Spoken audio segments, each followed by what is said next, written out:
wanted to include just a brief discussion about strong prototyping because there have been some changes in that environment. If you're doing strong prototyping, and remember you need to if you want to get into Visual Studio with traditional Synergy, then there's some things you need to be aware of. If you're not familiar with it, what is strong prototyping? It basically involves using a utility called DBL Proto before you compile.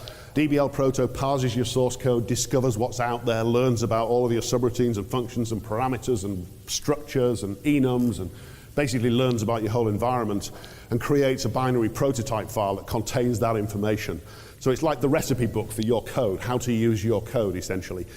Those prototype files are then fed into the compiler, and what that essentially means is the compiler has an awful lot more information ahead of time about the subroutines and functions that you're calling. A lot of times in the old world, issues with mismatched parameters and things like that weren't discovered until runtime when it fell over. Okay? Now the compiler's going to find all that stuff, so it really helps you tighten up and improve the quality of the code. But it does take some work because Diebol, thank you Digital, and DBL following on from that have always allowed us to do some pretty questionable stuff when it comes to passing things around and mixing and matching data types and so on.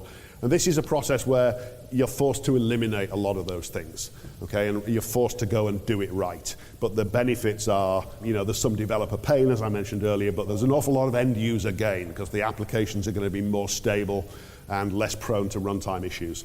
In 10.3.3, there was a fairly major change. It used to be that DBL Proto would kick out a prototype file for every subroutine, every function, every enum, every structure, and so on, every class. Now it produces one prototype file that contains everything. And there was some fairly significant performance benefits in the time it takes to do prototyping and consume prototypes because of that. And it really tightened up the whole environment and made it work an awful lot better.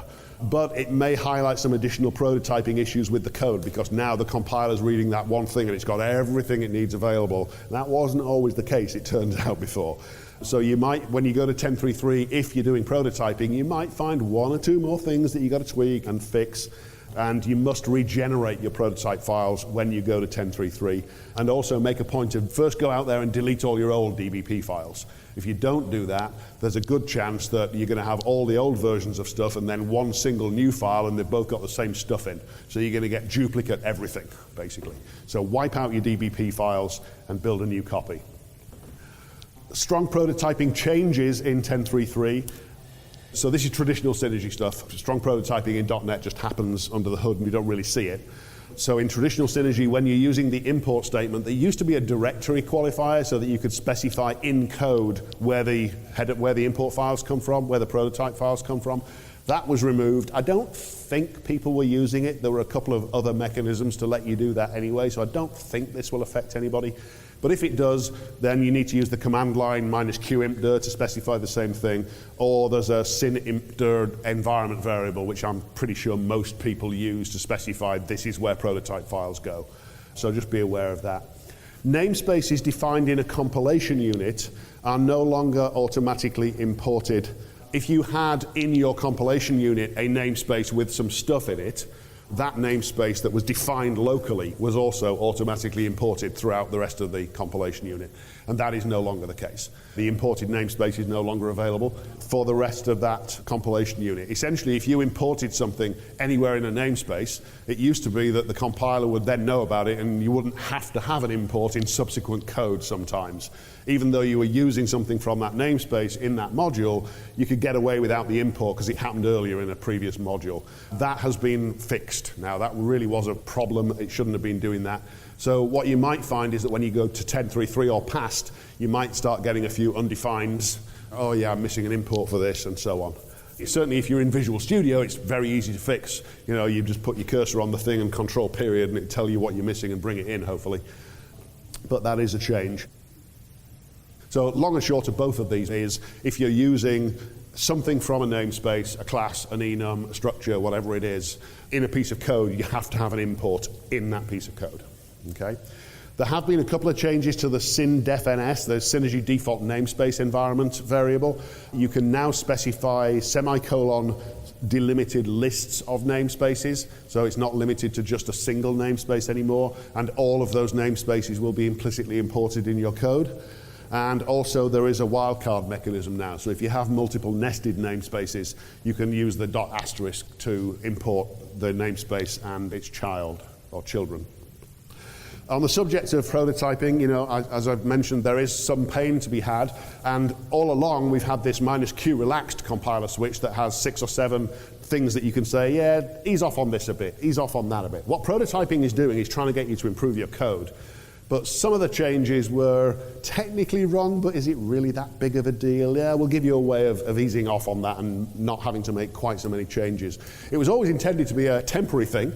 You know, we strongly encourage you to set it, get your code building and working, and then as an offline project perhaps, try and back those things out and get it building without any Q-relax switches.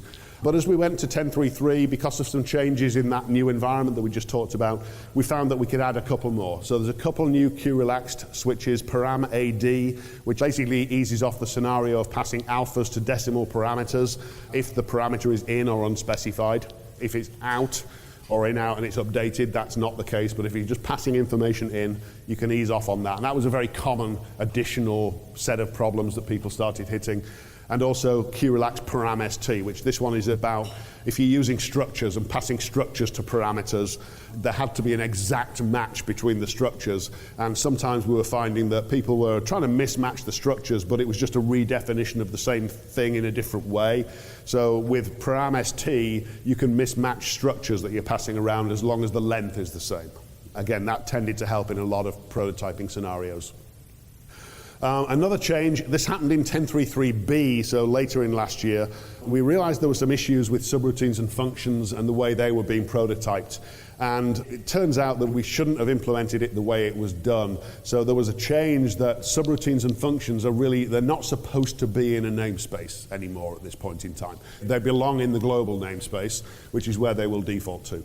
So we did make a change in the compiler, and as you compile with 10.3.3b for the first time, if you're doing prototyping, you will see a new warning potentially. If you took the time, I don't think many people did, I think most people relied on the sindefns to say subroutines and functions go in this default namespace, but I didn't. I took the time to go through all my code and say namespace, end namespace, subroutines and functions in there.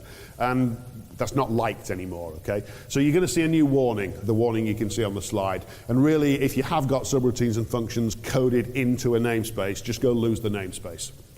Might mean you need to tweak a few import statements here and there. In particular, what it used to mean was in that routine, that namespace was implicitly imported, and now it's not anymore. So if in that routine you're using other stuff from that namespace, you're going to have to add an import to the namespace that you used to be in. So potentially a little minor change there. Typically it doesn't take a long time to fix though. I think every environment I had, it took me just a few minutes to go and strip all of those things out. This one's just me kind of tongue-in-cheek a little bit, but this is not perhaps an official policy, but I just wanted to sort of hint that maybe breaking your code is sometimes okay. Our old policy since the dawn of time, or the dawn of DBL anyway, has always been let's do everything we possibly can to avoid breaking your code at all costs. Okay? I don't think we were doing you or us any favors in some cases. And I think what you're starting to see now, and you're aware of it here, is I've said, you might find a couple of things you've got to tweak because of prototyping and so on, is the new policy is, well, it's kind of okay to break your code if we think there's a really good reason for it and it's potentially going to avoid a really big problem, then it's okay to break it when you compile. Okay? Not at runtime.